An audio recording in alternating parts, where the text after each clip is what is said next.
Waterdeep, the city of splendors, crown of the north. Alright, yo. Waterdeep is a city on a plateau next to a mountain and a coast. The city sits near a deep water harbor, hence the name Waterdeep. To begin this area, there was elves, then there was dwarves, then there was humans and gods and a bunch of other shit. The big three things that shape the history of Waterdeep are the Time of Troubles, the Spell Plague, and the Sundering. The Time of Troubles was a time where the gods were sent to be mortals for a little while and a bunch of other stuff happened, but most importantly, a human named Mystra was granted godhood. The Spell Plague was a 10-year time with no magic in the world, brought on by the murder of Mystra, the goddess of the weave. Basically, this fucked up a lot of magical defenses around the city, causing these statues to pop out of the ethereal plane and start walking around and destroying the city on accident until they were disabled, and now they just kind of chill around the city, and they are one of the many splendors in the city is the giant walking statues of Waterdeep. The Sundering was another time where the gods were cast down to being mortals and a bunch of other shit happened and yada yada yada. All you need to know is at the end of the day, a bunch of heroes saved the day, one of them being Laurel Silverhand. She is now the open lord of Waterdeep, but we'll get back to her in a little bit. There are a few different groups protecting the city. You have the City Guard that protects the walls and the land around the city.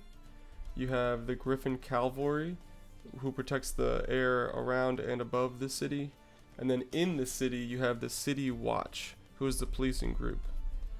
These cops can be identified by their green and gold uniforms and tall steel helmets, making them look like festive penises. The city is divided into wards. There's the Sea Ward, North Ward, Castle Ward, Trades Ward, Southern Ward, Dock Ward, the City of the Dead, and the Field Ward outside of the city walls. The Sea Ward is a place of luxury, decadence, and splendor. It sits higher on the mountain above most of the wards, and it is home to some of the nicest temples and noble families of the city. It's where the flashier of the wealthy live. The North Ward is known as the old money section of town, also home to noble families. Compared to the flamboyant Sea Ward, the North Ward is more low-key and chill, made up of quiet, polite neighborhoods. More of a focus on class and manners over partying and displays of wealth.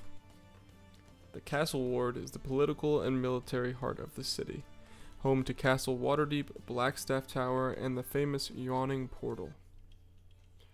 The Trades Ward is the economic head of the city. It hums with the economic buzz, and its hustle and bustle never sleeps. Many of the guilds make their home here, along with criminals and gangs like the Zhentarim that use this ward for their black market. The Southern Ward is the middle-class ward made up of traveling merchants and other transplants who have settled here from other places.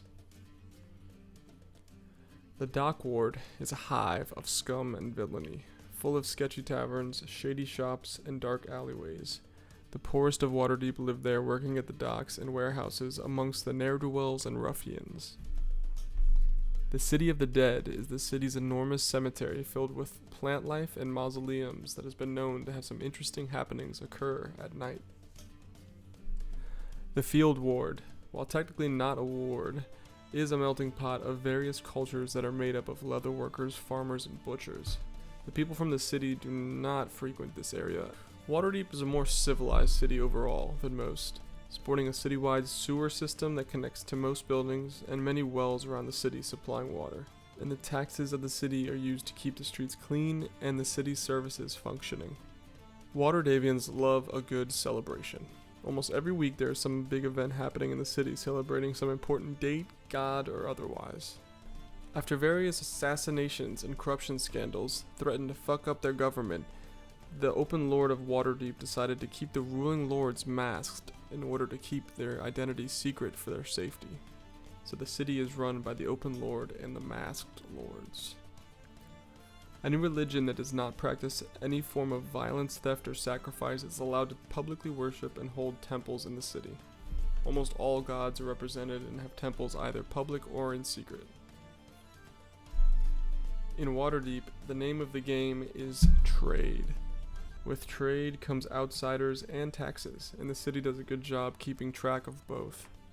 The 42 guilds in Waterdeep have power in the city's culture and economy, but are still ultimately controlled by the ruling lords.